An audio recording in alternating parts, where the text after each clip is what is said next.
We got a DJ with all those buttons, dude. Dude, how was it? Actually, 3, 2, 1. No, gotta have a hat on. 3, 2, 1. We're live. All right, now it's official. All right.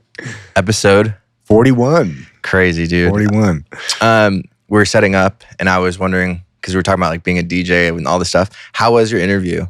Like on the radio and the aspect, like being in that surrounding, being on the podcast, you know? Oh, with Rick Martin. Yeah. It was cool, man. It's a very professional setup. It's like really makes you remember like, oh yeah, it's a big difference between like our little podcast thing and then like a professional studio. Yeah. Yeah, it was awesome, man. We got to talk about some cool stuff. He's actually got a lot of experience, not just a DJ, but like a lot of experience in the entrepreneur world and everything too. So it was cool to have a conversation. I'm excited for. I don't know what's going to come out of it, Right? Yeah. But it's cool to have a conversation. He's a good dude. We might actually have him on here. That'd be sweet. Yeah, that'd be really dope. He's a good dude.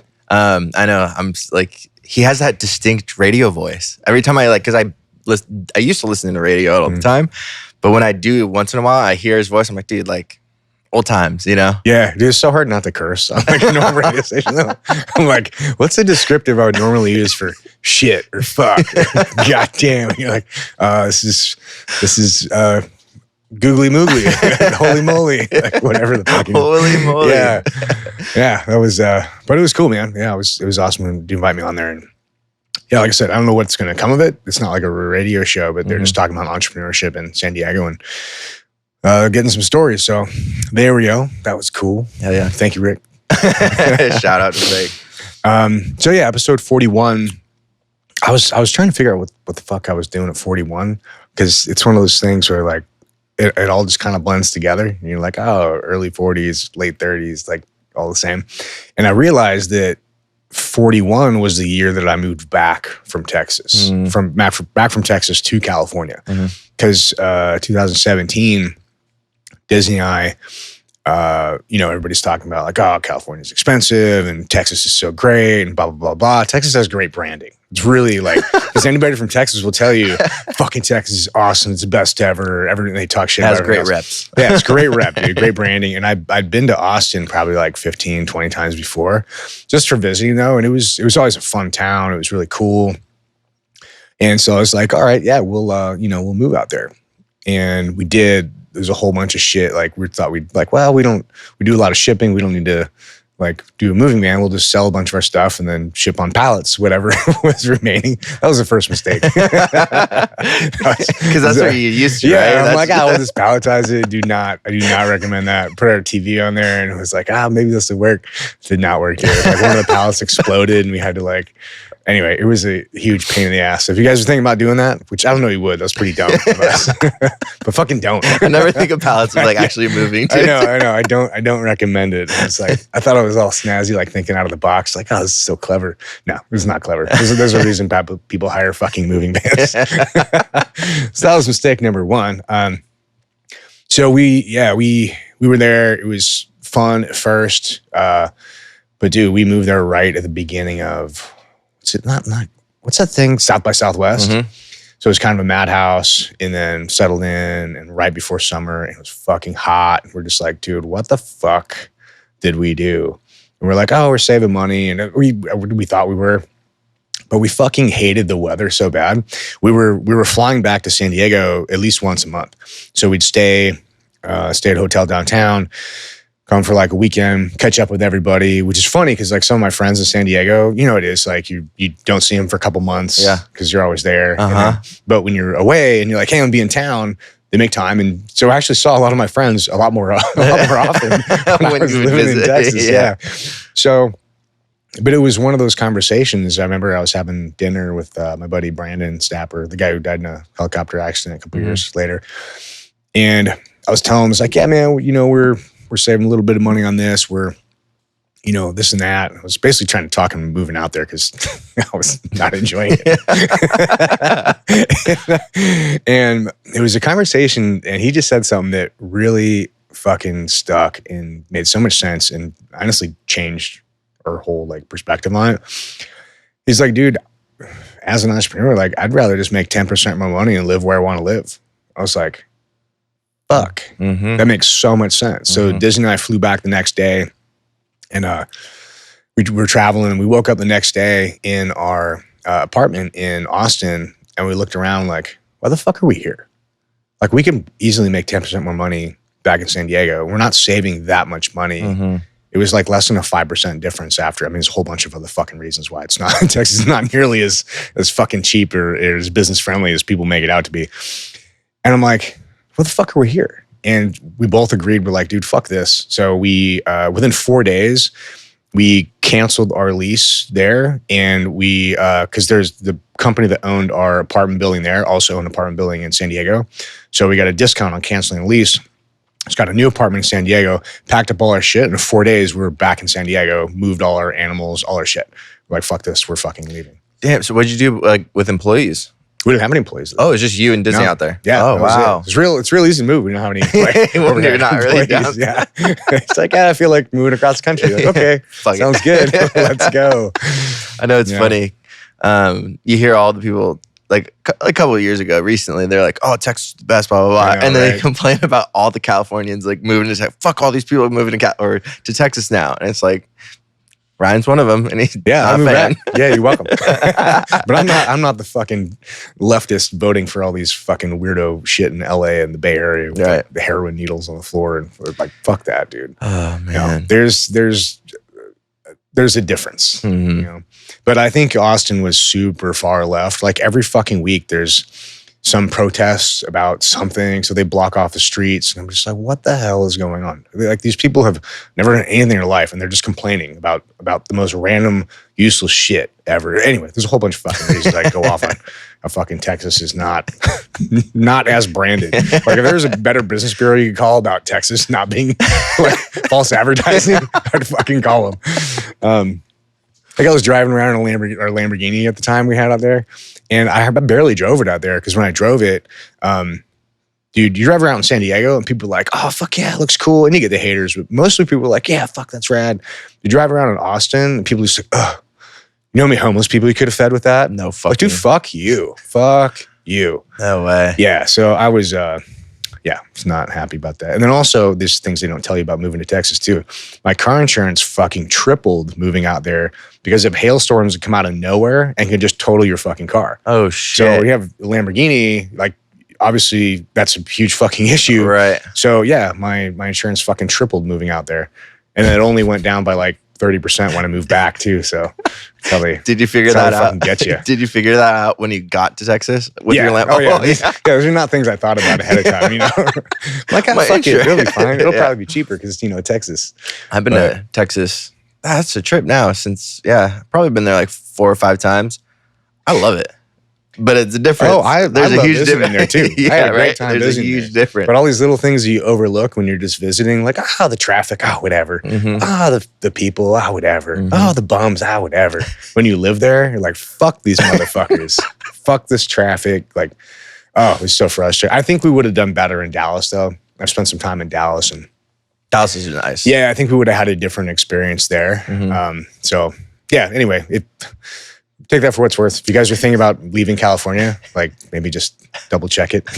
Spend a little more time. Airbnb for a month, maybe? Yeah. Do like a taster for a month and make sure you really dig it because that's a big move. And, thankfully we were able to reverse it without any like major consequences. But that was definitely an eye-opening experience for me, for sure. Jeez Louise. It's a big decision to move, man. It's a big decision. It was, man. All right, dude. Well, today I wanted to talk to you about decision making and how important it is especially if you have a partner, right? This is what it's for. Like me and Dylan, we have to have that person that makes that final decision. Right. So it's like, I want to talk to you about that. Plus, like, I really don't know much about business when it comes to positions. I don't really know what a CEO does. I don't know what a COO does. I don't know what a CFO really does. Nobody does. They don't even fucking know. A lot of people like, everybody has a CEO tattoo. Like, what are you CEO of? You're the chief executive officer. Are there other executive officers? Or is it just you? Yeah. So to me, I'm like, I was just kind of quick. I thought it would be interesting to kind of talk about. Yeah, and I think I think it's good to like, because technically chief executive officer is, CEO, but that means that you're in charge of the other executive officers, which is normally like, COO, which is chief of operations, meaning you have other operations officers, like a director of operations underneath them, or you have a CFO, which is chief financial officer. So basically you have these other officers and the CEO is in charge of those other officers, basically one who makes decisions. But when you're a small company, it's pretty much you. Mm-hmm. And so you can call yourself a CEO. And I think there is value in that because like you have to have the mentality of like thinking that you're bigger than you are in order to make the decisions that get you bigger than you are. It's not like faking it till you make it per se, but I think just having that belief in yourself. And if like I had CEO on my business card when we had like fucking no employees. Yeah. I didn't know any better. I'm like, fuck it, whatever. And even now I'm like, dude, I don't care. Like, I just don't care. I'm like, fuck it. I'll call myself CEO. Fuck it. Fuck you. I don't give a shit. And I think it's healthy to have that kind of mentality about it because in order to create anything, you're going to deal with criticism and you have to build your own path. And I think it's important that you have that in you to just be like, you know what? I don't fucking care. I'm going to do it. I want to be called CEO. I'm going to fucking do it. Mm-hmm. And it's cool. But once you get a little bit more advanced and like you actually have some executive positions, you have managers, you have regular employees, you have the structure, then it becomes more important. Mm-hmm. So there's two schools of thought with that. One used to be that I've heard people say in business that titles are cheap. So if you want to not give somebody a raise or something, you just give them a title, which I think is kind of a cheesy way to do it, but it is like there's some big business moguls that's they're known for saying that, which is titles are cheap, just give them a title. Mm-hmm. But then what happens is you have like VP of fucking everything. So like you walk into someone, there's like 40 VPs. I'm like, oh great, let's see what's going on here. Fuck. Yeah, and you dilute it so much that it doesn't fucking mean anything. Yeah, so then it's like that works for a little while, but I wouldn't say that's like a long-term strategy that is going to be effective for long-term.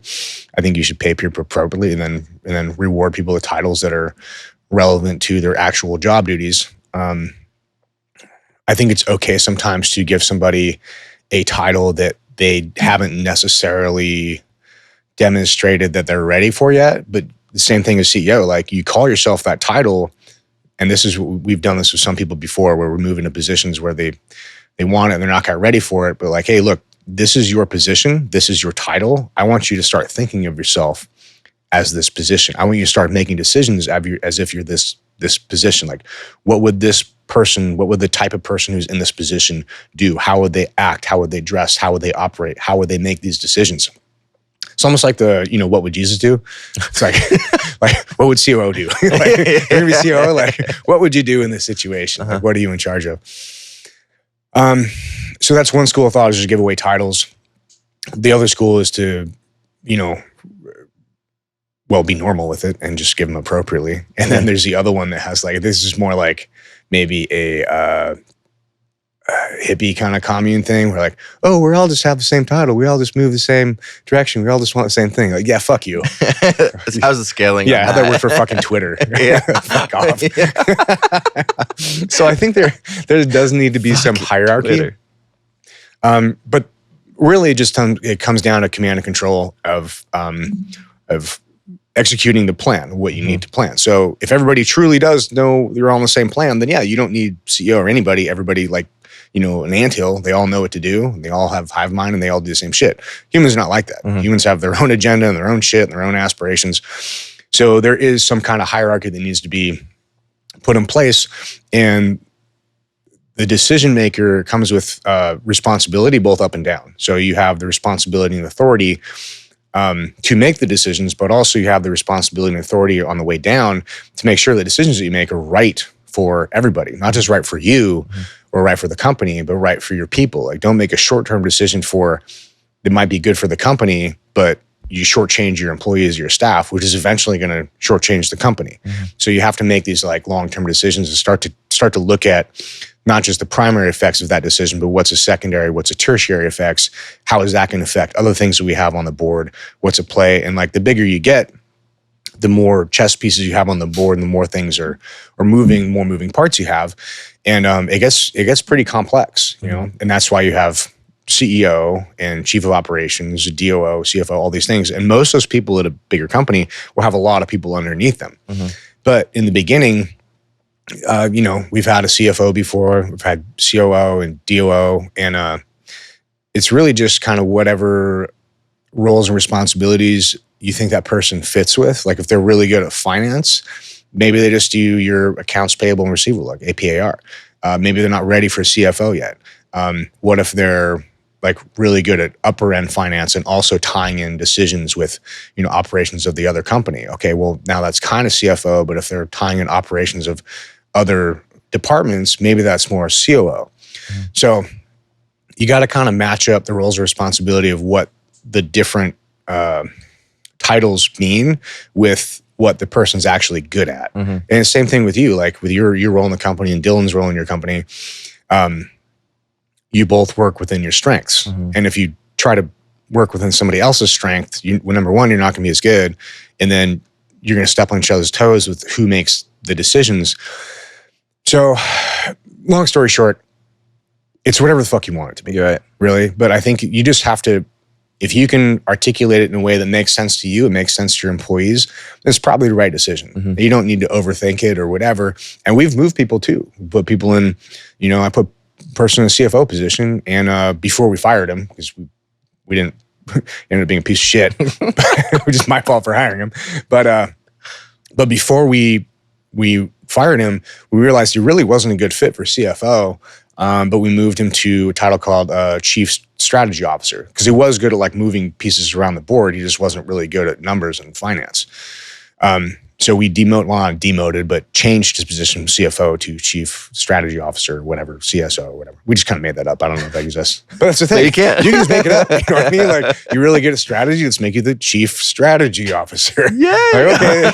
Yeah. So that's kind of the thing we did. And we haven't had a CFO since then. And we've been operating fine. It doesn't really, you have to have the functions done, whether that has to be done by a CFO, not necessarily. But as long as your bills are paid and you have your, accounts receivable coming in and you know your financial timelines and everything, whoever does that doesn't necessarily mean they have to be a CFO. You can if you want. But that's the thing. There's not really any rules about this. You get to like a bigger company, like a publicly held company. Yeah, there's definitely like some hard and fast rules, like for sure.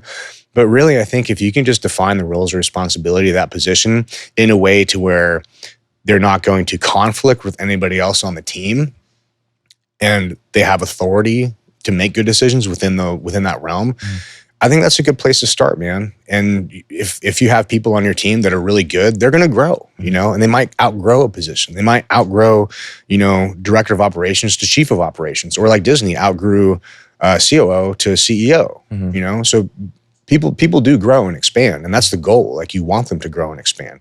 Because even in a big company, like even if somebody's like,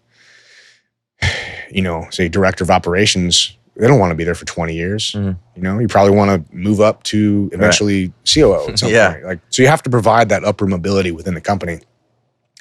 But in the beginning, dude, it's just a matter of like making sure the jobs are done and filling it in as you go. So right now in the beginning, it's more title, like just the title. Yeah, they're kind of fun to play around with and see what sticks, like put it on somebody and like let them run. And if they fuck it up, like, talk to them about it. And fuck up again, like, hey, maybe you're not the right fit for this role. But yeah, it's kind of like, there's a lot of safety nets in a smaller company. So you can play around and make mistakes, and nobody really knows. It's not like you have shareholders who are like, oh, you move this person from this person and you got to answer for it. It's whatever the fuck you guys want to decide and do. And as long as you guys have good communication and understanding, then you can kind of move the pieces around the board however you want. Like in Forge, I was VP, vice president and director of art, or VP of design or something like that. But basically VP. I didn't even know what fucking COO was at the time, let alone a director of operations and all this other shit. We didn't have that. And it was just Mike and I. And Mike was, I think, president and CEO. Oh yeah, and I was VP and head of design. And we just flipped a coin in the lawyer's office. So we hadn't even thought about it until he's like, hey, who's going to be president? Who's going to be vice president? We looked at each other like, Fuck, I don't know. We literally flipped the coin in the lawyer's office. So, and you can just kind of make it up. I think that was a good fit, though. I think Mikey was good for that position, and I like being number 2 in some of those things. So I think that was a good fit for us. That was a good fit for you guys, a coin flip, right? At the time, it just happened to be like that. 'Cause I don't think I would have done a good job as president, especially in the beginning, because I didn't know what the fuck I was doing. And I knew less about what the fuck I was doing than Mike did at the time. What do you tell people, or if someone asks, we both are very passionate and we both make really great decisions, but someone has to be one. Like, it's kind of conflict of interest for both. Like, how do you? Yeah, well, divvy it up. So like in the, say design, like I was head of design. So what we would do with design, I come up with a bunch of designs. I'd show them to Mike, we show them to our friends, and we'd have like, out of 10 designs, we'd have 3 that were like pretty good. Yeah. And at the end of the day, it would be my decision on which one we move forward with because I'm the head of design. Okay. I'm in charge of that department. Right. So I'll listen to input on everything. But if somebody has to make a decision, that's my decision to make because I'm running that department. Got it. That makes sense? Yeah, that's interesting because in my mind, I always thought it's like I want to go this route. And then I'm just saying out loud, if I want to go this route, and he's like, my partner's like, I don't think so. So it's like, well, I'm part of the edit. Like, I'm on the content creation side, and that's my specialty. That's what we do. So I get your feedback, and I respect it, but I think this is what we got to do because that's my side, right? Yeah. So that makes more sense too. I like that. Yeah, exactly. And I think a lot of times it makes it easier to let go. Like if there's contention and somebody's not really happy with the outcome, it makes it a lot easier for them to let go if you have a bigger goal where you're not like, I'm not trying to, the goal isn't to win the argument. The goal isn't to win this client or this little thing. The goal is to build a big fucking company in the next 5 years. So that means that you're less, the angle that you're coming at this, the opposition is like, 180 to 180. You're directly opposed to it. But if you set that goal bigger, now you're like, 90%, 95% aligned on it. So it makes it easier to give, 5%, 10% here and align on the goals. Because ultimately, you guys really want the same thing. You 100%. want to build a successful company. You're just kind of figuring out, you're not deciding like 2 totally different directions. You're deciding on, slight forks in the road, whether you go left or right. And also those forks, if you go down one, you can usually, they're not so divergent that you can't immediately move to the other one if you want to, and you can course correct very easily. I was going to ask you because just for instance, if we wanted to focus more on content for like big jets, like $1 billion companies that way, right? And then I was like, I want to focus more on like the mom and pop, like and get more because there's so many of those, right? And it's like, no, he wants the billion companies. I want something that we can really scale small wise and grow over time. That's not the example. That's just the example. Like, where is that real decision? And you kind of explained it where it's like, yeah, we could go that billionaire out, feel it out. And if we need to like zag a little bit and maybe go the other direction, we can. Yeah. There's not that one person. It's like, no, we're doing that. Well, it sounds like in that case, there's somewhat of a split that will need to occur in the company at some point, but they're both content. You know what I mean? You're really what you're describing is just 2 different types of clients and slightly different types of content, but really the content is the same. So you guys could if you both want to build a really big company, you could get really far just saying, okay, we're going to focus on just developing really good content for any clients that want to come in, within this scope for the next 3 years, 3 to 5 years. You guys get really big doing that. And at that point, maybe the company is big enough where, hey, we're going to split the company into division where we have one division that focuses on the mom and pop stuff and one division that focuses on like, the Pepsis and the Teslas and all the major companies. Interesting. And that's very normal too. In fact, that's what we did with industry. Like we just, funny enough, I just connected, just posted about that yesterday where we do production and fulfillment for apparel brands. And we just split the company 6 months ago into 2. So industry does production and Archive is the name of the company that does fulfillment. So now they're 2 totally separate companies. Yeah. But we're running them as one for 7 years. But once it got big enough, or each one individually got big enough, now it makes sense to separate them on their own trajectories. Wow. That makes sense now, because that's unlocking things for me. Because in my mind, it's like, oh, we have to stay in like this path, you know. But in reality, it's like, no, stay on that path. But guess what? Like then you can kind of keep that main path, but kind of branch out in those other aspects too. Yeah, and you don't even just need to necessarily do it. We just separate the company into two. What you could do, just have a big company, and then a company has a division that focuses on this one thing. You know what I mean? So like Lexus and Toyota are the same company. You know, same company that owns it. Lexus is a spinoff, its own division that focuses on high end, but Toyota owns it. Does that make sense? Yeah. So you could, they want to focus on exactly as you're talking about, like the mom pop stuff, the Toyota stuff, super reliable baseline, but then the luxury stuff, that's Lexus. So it still falls under the Toyota umbrella. They just spun it off. Like for example, Volkswagen Group owns Audi, and Audi owns Lamborghini. So if you take the skin off a Huracan, a lot of the parts say Audi, because an Audi R8 and a Huracan are almost identical cars. That's such a trip. But they're all owned by Volkswagen. Whoa. So it's like, so you got industry and then you have archive. Is industry like S Corp and then also an S Corp with archive? Like how does that work? Yeah, like all our stuff is S Corps now. But is it under industry? Yeah, technically both those companies are under a parent company. So if you're building out a company, it doesn't really make a difference whether you do an LLC or an S Corp. You can actually have an LLC taxed as an S Corp. There's so many stuff, but bare minimum have a LLC. Once you get past about $1 million in revenue, there's some very slight advantages to having an S Corp. But it's really not that much of a difference anyway. We just did it because I don't know, felt fancy. And it gives us a little bit more freedom with stuff. But just the one thing to think about is that an S Corp can own an LLC, but an LLC cannot own an S Corp. So if you're creating a parent company, make sure the parent company is at least an S Corp. That way, whatever LLCs or S Corps you put underneath it can be owned by that parent company. But other LLCs can own other LLCs. Yeah. They just can't own an S Corp. Yeah. Damn, dude. Learn a lot of shit. Yeah. 15 years in business. Because to me, like, I didn't go to school for shit. Like, I didn't go to school for business. I didn't, you know what I mean? Like, I learned from you. I learned from other online YouTube and just books. So it's like, that's like a simple step where I'm like, I haven't really focused on like CEO or CFO, like, because I don't really need it yet in my season. Yeah, I'm in. It's fun to think about though. Yeah, but I was just curious.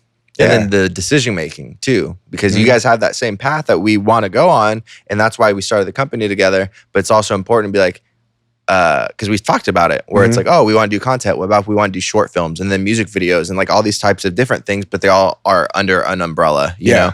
So it just makes more sense. Yeah, and like for instance, with Disney as a CEO, and me as, you know, the owner per se, even though we're married, so I guess we both own it. But we'll still have a little bit of conflict on decisions. Like I'll think the right way to do is one thing, she'll think the right way to do is another thing. So it depends on what we're talking about. So if we're talking about like client relationships, that's my department. So whatever I say goes. And I'll usually explain to her, I just say, hey, it's my way or the highway. I tell her, like, hey, I understand your side. I hear what you're saying. I think this is very valid, but this is the reason I think this is the right decision, and this is the way we're going to go with it. So try to get her on board because she's really smart. So if she has opposition to what I'm thinking, I might be fucked up. I might be wrong. So it's good to listen to her because she shows me a lot where I'm like, oh fuck, I didn't think about this. It didn't occur to me that this might happen. That's a really good choice. I'm going to change my choice to what you say. But same thing too, like she's not always right about stuff either, even though she will deny that. Everybody out there is working with your spouse, you know what the fuck I'm talking about. But there's times too where there's a lot of things, in fact, her as CEO, most things fall into her purview as that position. So even though I disagree with her on stuff, a lot of times I'll just let her do it. I'm like, hey, babe, if that's what you think the right decision is, like go for whether that's like the employees, the operations, or anything that she's in charge of. I can't give her a CEO title and not let her make CEO decisions. You know, if I give it to her, it's not fucking empty. I didn't just give it to her, like she fucking earned it. So I need to show her that I trust her, and also I need to show the team because we're very open and transparent with all our decisions here. So if I voice opposition to something and Disney voices something that's you know, different than what I say, and she's in charge and it's her role to be in charge of that decision, and I fucking break that makes me look like an asshole. It makes me look like a bad leader. It undermines her and her position as CEO. It erodes the whole structure that we have in the culture of like the hierarchy, not hierarchy, but like the decision-making structure. So even if I don't agree with it, if it's within her purview of her role and responsibility to make that decision, I let her run with it. Because honestly, I know she's really good. And at the end of the day, we got big fucking goals. So I don't give a shit if we do it 1% this way or 1% that way. It doesn't fucking matter, you know, like, cause we're going here. And even if it turns out I'm right later, we can always just fix it. It's really easy to fix these things. There's very few decisions that are like actually like monumental changes that you can't course correct if you're like, oh shit, I was wrong. That was really helpful for me. Well, good. Yeah, man. And I think too, man, like, dude, that's the thing about business. It's all the same. Like we talk about this a lot, whether your journey, my journey, like Andy Frisella's journey, like all these guys who are doing massive stuff, like Elon Musk, the journey looks very similar. Well, Elon Musk is a little bit different. Yeah. that guy's an alien on his own course. But most normal entrepreneurs, it's all the same stuff that you're dealing with. And really you just kind of make it up on your own. So if you guys are listening to this and you're thinking, fuck, I don't know what to do. Honestly, most decisions I've found in business are very common sense. So if you think it's the right decision, it probably is. And I say, just go for it. Just try it out. Just do it. And if you're wrong, no problem. Just fix it. It's not a big deal. But if you think about it and don't do anything, that's the biggest issue. That's the biggest problem. And that's where people fuck up, is they just don't do anything. And then 5 years later, 10 years later, they didn't do anything. We're like, fuck, when you could have made a mistake and fixed it in 5 days and then fucking gone on. So I would say listen to what we're saying, but use as a guideline and a template, but just understand that you're going to have to make your own decisions and you're going to have to make your own mistakes. But as long as you just keep going and keep course correcting as you go, like you'll eventually get to where you want to go. It's just a matter of like time. Beautiful thing about failing, and I love failing because it makes you go faster. I don't mind mistakes. I hate failing.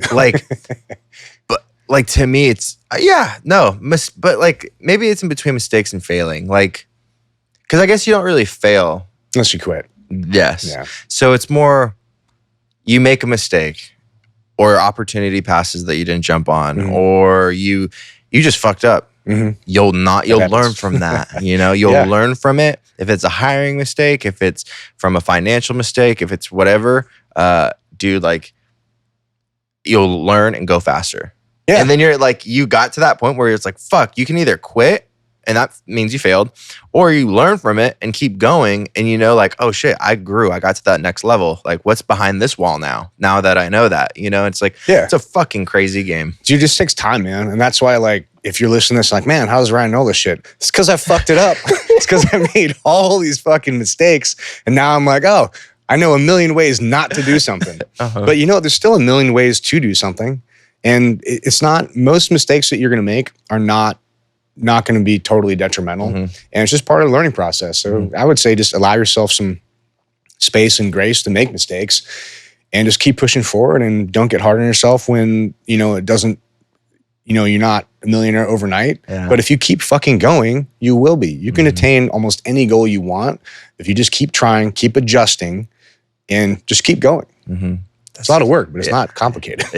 Cool thing is too, like, I love it where you get so surrounded in your day-to-day running a business, and you just feel like sometimes you're just stuck and plateaued, and you're like, you don't know what to really fucking do. You're just like in a season, you're like, all right, keep going. It's the consistency, like, can't stop, won't stop. And then someone comes to you and says like, man, I really don't know what to do, like how to film a video. And you're like, wait a second, I know the answer. I can help you, right? And then they're like, oh, like you can do this. I'm like, yeah, but then you to make it next level, add lighting. Oh, a different camera movement. Oh, a little easy graphic templates that you can get for free online. Add that all to it. You know, there's a free software that I use now. Fuck Adobe Premiere. But it's just like, shout out to DaVinci. But it kind of not humbles you, but it brings you back like, no, you're doing the right thing. You just sometimes get caught up like, oh shit, no, there's still people out there that like they don't know what to fucking do. They want to. They either can't explain what they want to do, or they're embarrassed to ask. You know what I mean? And it's just like, I love it. Well, a lot of stuff is not available in any curriculum on education, like a normal education. You can't do college and learn the shit. You fucking can't. But I think the tide of like the whole mechanism of education is changing. And I think it's shifting more and more to people who are actually doing the shit in real time are going to be the ones deploying the information, because things move so fast in a modern e-com situation, in a modern business. They move so fucking fast and they change so often, so dynamically.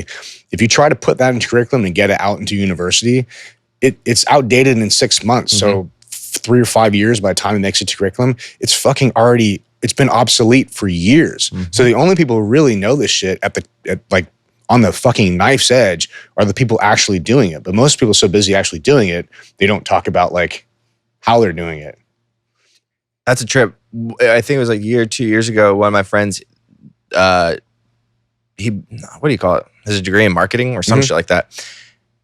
And I was like, how much did you guys like really learn about like Facebook ads, Instagram? He's like, we like skimmed through it.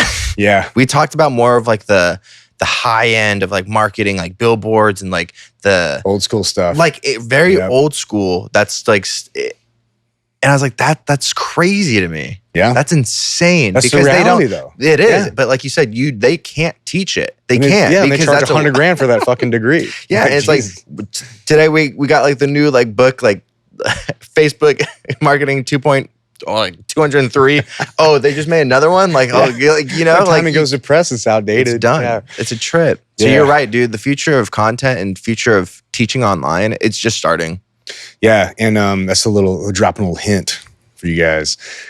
We have some interesting stuff that we've been building for on and off for the last 2.5 years, but we've been hard on the gas for it for the last 3 weeks, last 3 or 4 weeks.